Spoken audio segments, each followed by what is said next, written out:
सभी श्रोताओं के बीच में एक हास्य रस का बिरहा प्रस्तुत है।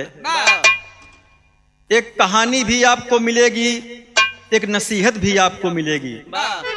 बहुत पहले का बात है यार दोस्त, हमारे समाज में एक जमाना होया करता था, ठाकुर भैया लोगन का, नाऊ लोगन का भैया तब का कहानी है।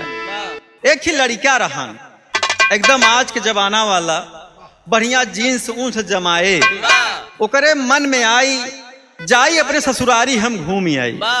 बियाह बचपने में होई गवा बा, दुल्हन उही बा, अभी लड़का गवन नहीं आई बा बाबूजी। अब लड़का के मन में आए कि अब हमहू सयान हो गया ही, एकदम मार बार कटाए, मोछा ओछा निपटाए, एकदम जीन्स पहने चल दिया बाबूजी। तो क्या कहना है मेरे दोस्त?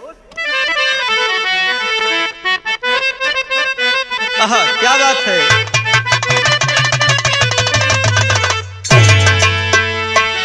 देखो भैया ये सब माटी गीत रहन है, दादा राम कैलाश गावाई। कैसे गावा ये भैया? कहीं एक बात कही चिरई कि एक बात कही चिरई, अरे गठिया लो चुनरिया में, एक बात कही चिरई।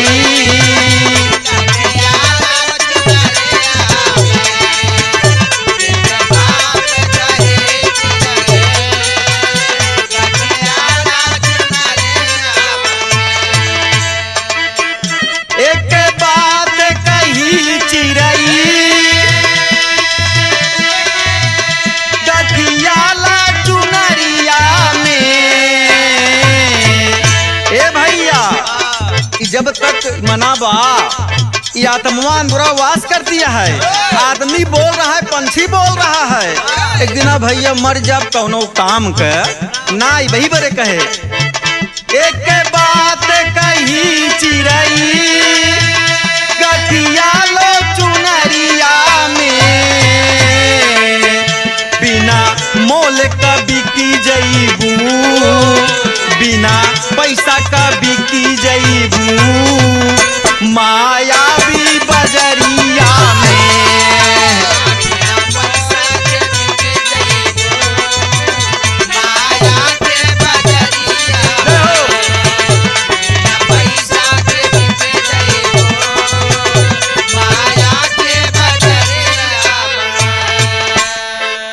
ए भैया यही भाव में लड़का विचारत बा, जाई ससुरारी घूमे आई, होई न होई दुल्हनिया से मुलाकात होई।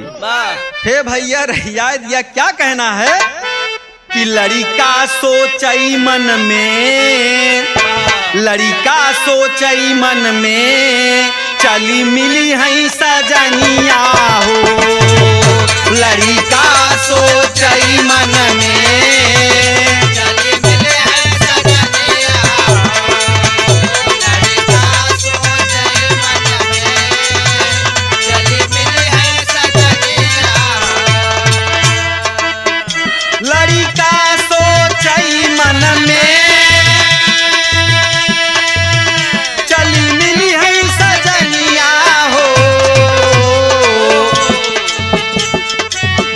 मस्तानी बा, बड़ी मस्तानी बा, नैहर में दुल्हनिया हो।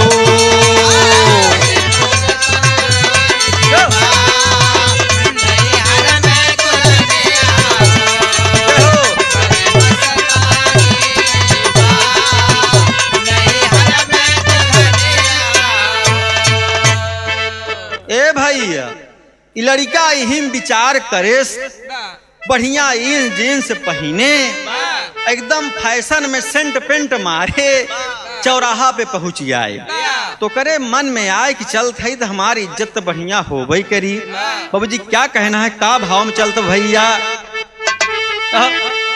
कि लंग बूट सूट अब जीन्स चढ़ा, लंग बूट सूट अब जीन्स चढ़ा, फिल्मी छैला इसी धार देख, फिल्मी छैला इसी धार देख,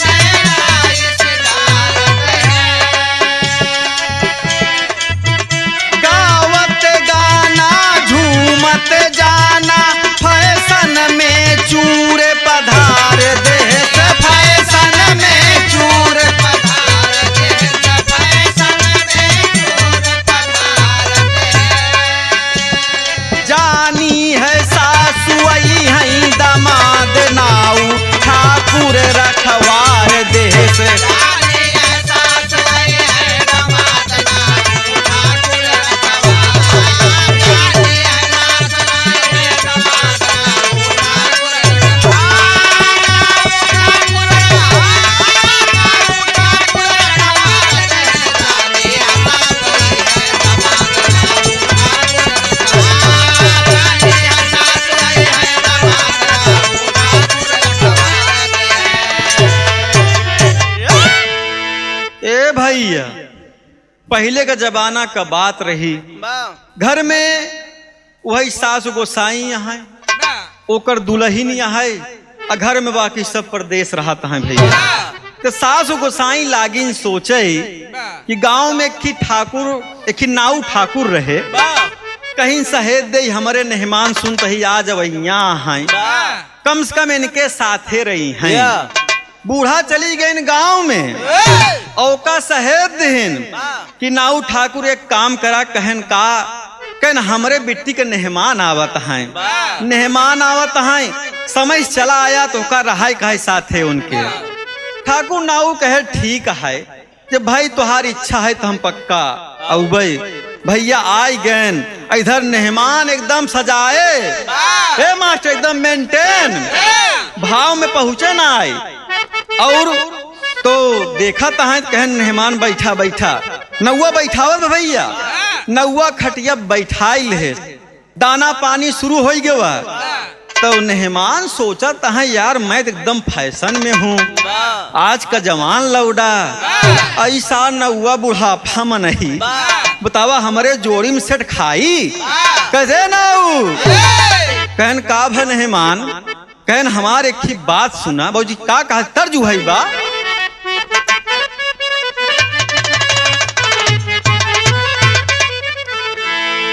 कि तीन सहेलिया अरे खड़ी खड़ी फरियाद सुनावे घड़ी घड़ी।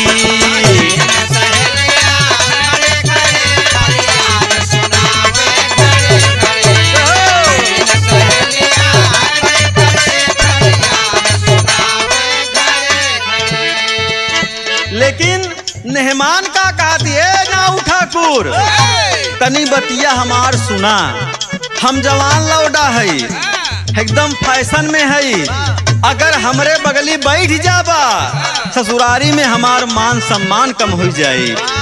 कहन काहे बरे मेहमान कहन देखा तू एकदम वैसे लपेटे चला आई यहाँ अहिया देखा था हमार जीन्स देखा शर्ट देखा कोट देखा बाल देखा गाल देखा कौने भाव में यहाँ तो नौवा का बड़ा ही बात बेकार लगी। देखा सारे के लड़कियां कही सारे काल कलवंडा हमका बेकार समझाता है का कहा बाबूजू है मेहमान का कहता है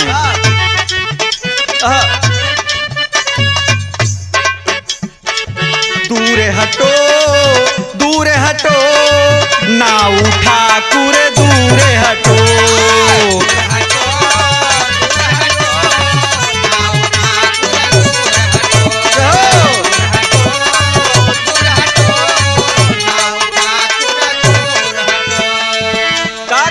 मेहमान भैया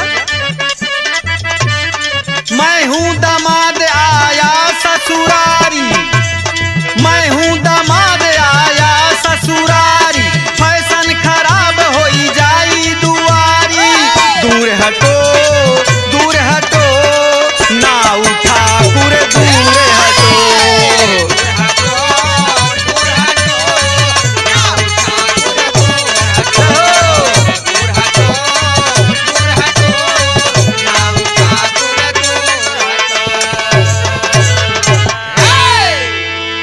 भैया मेहमान ही भाव में आज नाऊ ठाकुर का फटकार देहन कि तू बुढ़ापा में नहीं यहाँ बगली जी बैठा नहीं हमार मान सम्मान कम हो जाए।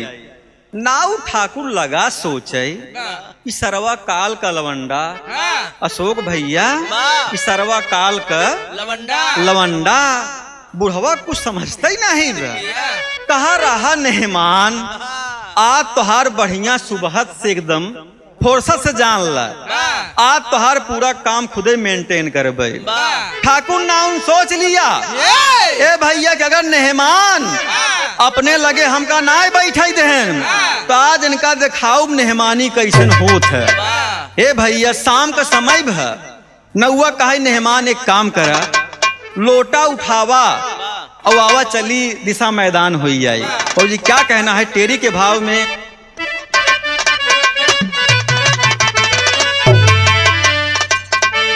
कि सुराही बिना छेद की रही अरे सरिता कूक रही है साही ले वही भेद सुराही बिना छेद की रही।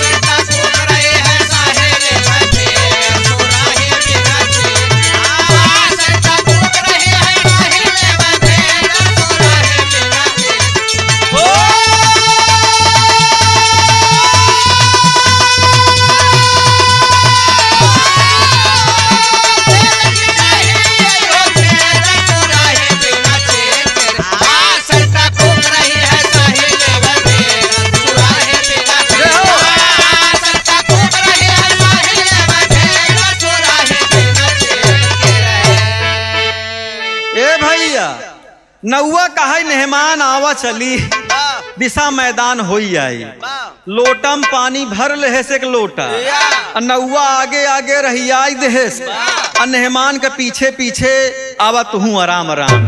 ई लड़का मेहमान एकदम मगन बा ससुरारी आई यही जींस जींस पहने फैशन में चूर कि अपने दुल्हनी गांव कोनो दिक्कत नाई बा अब बाबू जी भाई सिस्टम में तो है यही बा। नौआ कहे रहा मेहमान बचवा आजे तो का समझ में आई मेहमानी कैसन होत है। भैया चला गया आगे लईके क्या कहना है भैया वो है कि लोटावा में पानी लईके चले ठाकुर नाऊ लड़का चला है मुँह से काई हो गर्मी के महीनवा में पनिया कतौना बैठा मेहमान उही जाई हो लोटावा के पानी नौआ दिहल से गिराई हो गई रगरी रगराया बे आई हो। ए भैया नौआ कहा मेहमान जा वहीं फरजंगे बैठ ल एकदम भैया गर्मी के महीना है यही रहा एक कई लोटा पानी लेब और नौआ वहीं से प्लान करेब आ जाई तोहरे समझ में आई कि मेहमानी कैसन होत लगे ना बैठाई देब बुढ़वा है तो ऐसे उल्टा पुल्टा बोलबा। बाबूजी का काम किया इ मेहमान का फरजंगे बैठाई दे अब बैठाए के बाद जोन लोटम पानी रहन वो गिराई दे। जब मेहमान दिशा मैदान से निपट लेहन तो कहन नाऊ भाई कहन का कहन तनी पनिया कहाँ बा कहन यार पनिया तो गिर गया कहन तब का करी कहन एक काम करा भैया शोक देखा ढेला ओला कहूँ हो ना ये काठ मेर शेर दिखाता ही बा कहूँ आराम से कई ला कोनो दिक्कत ना कहन यार क्या बात करते हो अरे हमारा फैशन खराब हो जाएगा पनिया का भवा कहन का बताई मेहमान ऐसे थामे रहे जानला थामे रहे अपने आप ही गिर गया कहन यार बड़ी दिक्कत बा का बताई हम कहन मेहमान ढेर टेंशन जिन ल अगवा चला तालाब है अब तो हाल लहान वहीं बैठाई दे मेहमान भैया का बिना पैंट पहने वैसे रगड़े पकड़े रहियाई देहन तालाब तरफ चला जाता है। नौआ कहा रहा मेहमान बचवा आ जाई तोहरे समझ में आई। बाबूजी क्या कहना है खाटी प्रयागराज में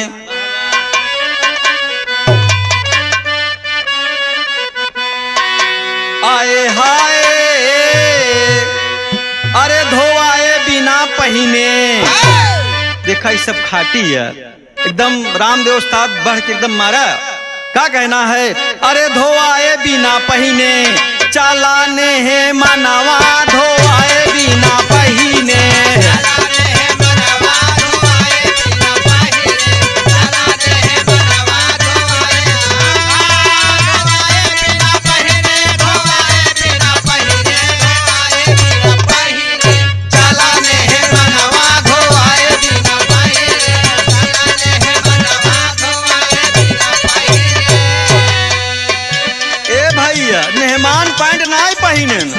वैसे रही आई देहन नौआ कहे मेहमान घबरा जिन, आगे तालाब बा अतोहार लहान हुआ हम बैठाई देवे। क्या कहना है बाबूजी? 10 कदम चला एक तालाब मिली जाई, 10 कदम चला एक तालाब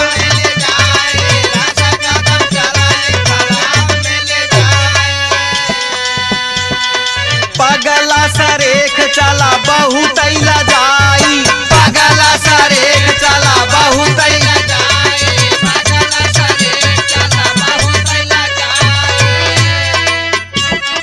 घर वाली आई के चला है बेईमानवा, धोए बिना पहिने चला है मेहमानवा, धोए बिना पहिने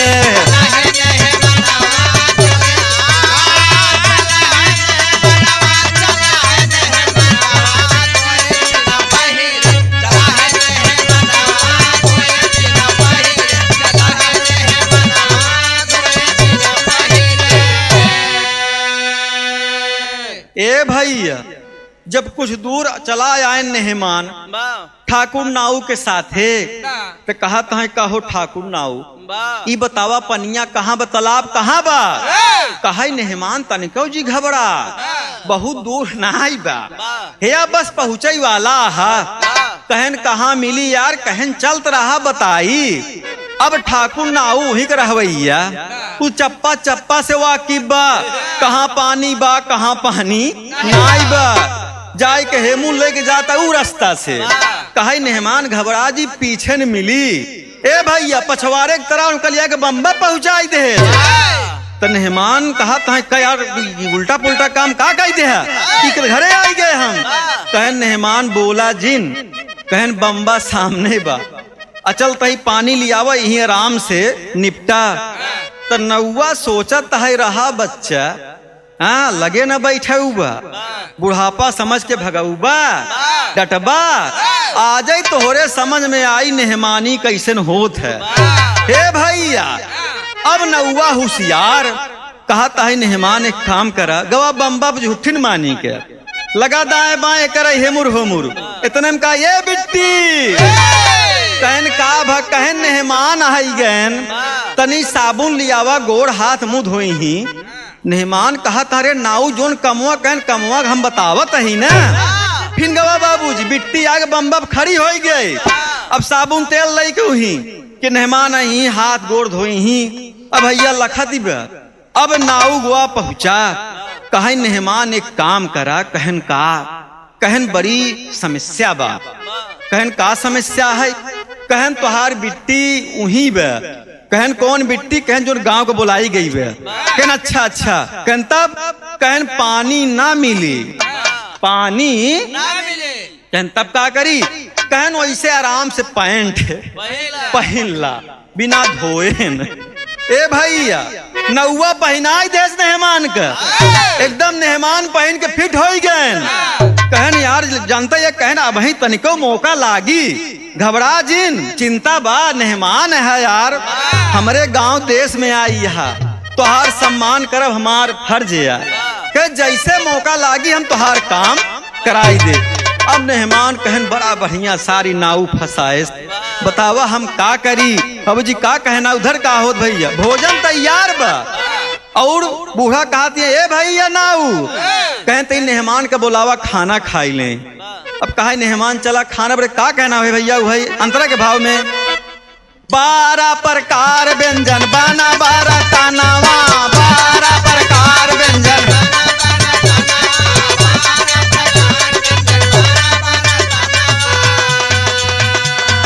बैठा मेहमान आवा कैला भोजनावा बैठा मेहमान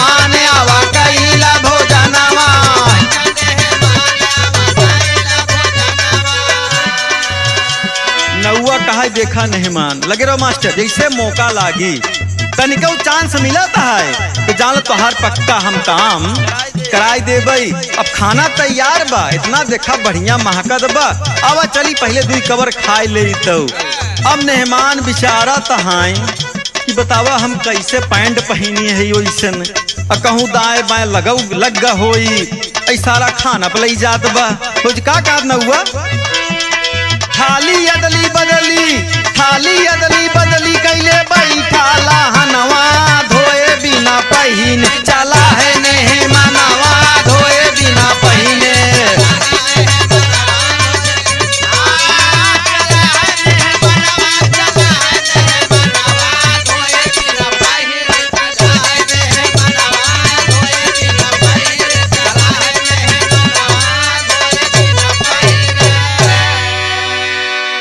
ए भाई बिना धोवाएन मास्टर साहब ससुरारी में जाया ध्यान दे है ऐसे नाव के चक्कर में कभू न पड़े। हाँ सम्मान सबके दे चाहिए। ए भैया ना मेहमानों का डांटे होते ना नौआ ई काम करत। अब मेहमान कहीं नाव भाई जनते यह भाई हम तो सब इतना मंडई बन रही कहन कौनो दिक्कत ना भोजन तैयार बा आराम से आवा खा और तनिको मौका मिली तो दिक्कत जिले तोहार शंका हम मिटाई देबई। ए भैया 12 प्रकार भोजन मेहमान एकदम तैयार है जान ला। अब कहा तहां बैठा अब मेहमान के मन में खोजत है कैसे कवर उठाऊ एक काम तो शुद्ध बा हाँ खाए के मन कही हमार भला नौआ कहे मेहमान दिक्कत जिन ले है मेहमान बर एकदम VIP थाली आई है जोन भैया होमा जूठा मूठा बचा बा नौआ बरे आई है तो नौआ कहे देखा मेहमान जोन मेन थाली है ओका तू हमका दे दे। कहन यार का हम दामाद तू है कि दामाद हम है कहन भले तू है ऐसी कौनो मतलब नहीं अगर हमार बात ना मनबा तो हम तोहार पोलव खोल दे। कहन यार फसावत कहन चुप रहा नहीं चलते बोलावा हम बूढ़ा तोहरे। अब भैया थाली उल्टा पुल्टा कैल हैं नौआ खूब बढ़िया खाएस पियस। हाँ मेहमान कहता है नाऊ भाई कम से कम हमार कमवा तो अब कराई दा।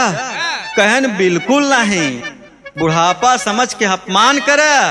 कहन देखा मेहमान खाना खाई ले है अब चला चुमार के सोवा जाए। कहन का कहा कहन है चला चुमार सोवा जाए तो मेहमान कहता है कि अबे हम सोबई ना बहुत दिना बाद आई यही हाँ कम से कम अपने बूढ़ा से बतियाई ली सबसे तनी हाल चाल हो जाए। नौआ कहे ठीक है मेहमान अब बिल्कुल बैठा कौनो दिक्कत ना आई ए भैया गर्मी का महीना है यही अब बगलिया वही पंखा लगा रहा हो जी का होता आल्हा के भाव में कहना है।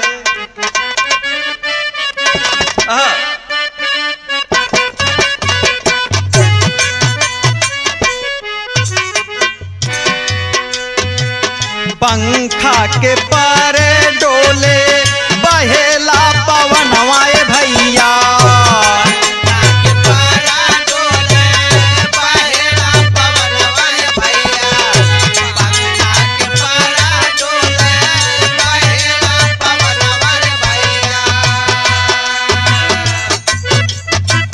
मले बाल गाले जिनसे लागल गंधा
ए भैया मेहमान लागेन सोचई लागत हमार पोल तक खुली जाई।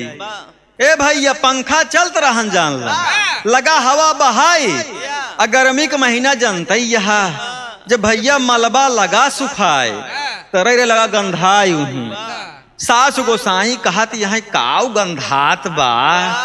नौआ कहा का बताई बूढ़ा कि जोन मेहमान आए है लगा ढेर खाई ले हैं। अब मेहमान बेचारा तहाई खाए तो हम उल्टे पुल्टा खाना असली व्यंजन सार नौआ धौके से उल्टा सरवा हमें फसौता बा। कहा मेहमान तनी कई खाए होते अब मेहमान कहे का यार ना उल्टा पुल्टा बात बोलो कहीं चुप ही रहे। अगर तनी क्यों बोले तो बोल हम खोल दे भाई।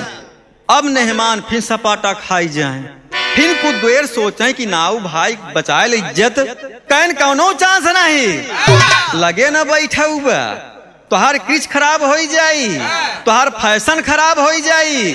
नौआ कहा ए बूढ़ा तो का हम कहा बताई ई जोन तोहरे मेहमान आई यहाँ ई मलबा कहूँ और सुनाई गंधात बा। तोहरे मेहमान का पेट है खराब और हल्का तनी के कहूँ से लीक हो गया बा। अरे बाप रे बाप बाबूजी पूरा हाहाकार मच गया बा। सास गोसाई कहिन का मेहमान तू आए कि है उल्टा पुल्टा हिया करबा बताई दे होता नाऊ भाई रहन काम हो जाता कहन का बताई नौवे तो उल्टा पुल्टा कमवाई खरे से कि साला पहले काम खराब कर दिया। बतावा हमका बड़ा बढ़िया फसाए। देखा भाई एक शिक्षा मिलत है समाज में सभी को बराबर सम्मान देना चाहिए। छोटा हो बड़ा अमीर हो गरीब ऐसी कोनो मतलब नहीं बा। हो जी क्या कहना है एक बढ़िया नसीहत बाबी रहा के माध्यम से पंधारी भाव में। अरे नई चेतना दुनिया में अरे नई चेतना दुनिया में लिया दिहल से। अरे सिग्नल बिना दिखाए पंछी फसाई दिहल से।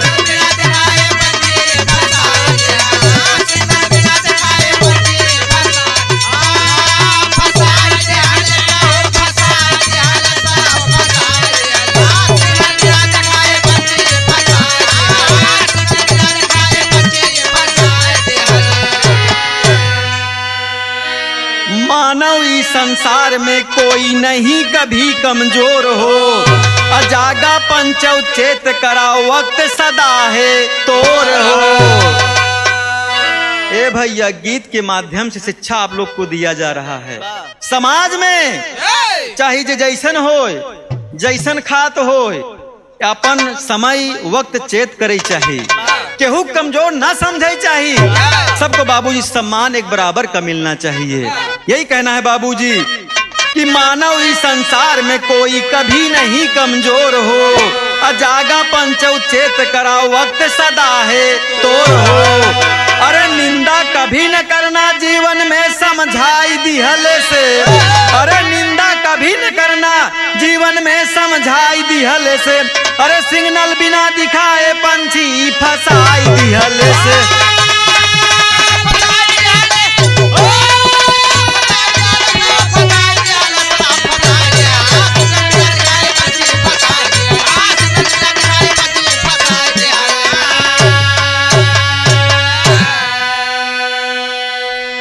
तो भैया देखा एक का कहा थी दिमाग। समाज में कई प्रकार से लोग होते हैं कौनो पढ़ावा तो कौनो गढ़ावा। मेहमान फैशन में चूड़ पढ़ा लिखा रहे आज का लवंडा और नौआ उस जमाने का ओल्ड मैन गढ़ा आदमी दिमाग से काम भी कर लिया। मेहमान फंस गए अपने आप ही। बड़े बाबूजी कहना है 100 पढ़ा एक गढ़ा जहां बराबर आए। हो जी क्या कहना अंतिम भाव में कि बुल्लुर दादा रामधार जी भेज रहे कविताई। हैदर अली हफीज चंचल जन्नत गईले पाई हो सुराही बिना छेद की रही। अरे गवैया भूपेंद्र का नहीं किसी से भेद सुराही बिना छेद की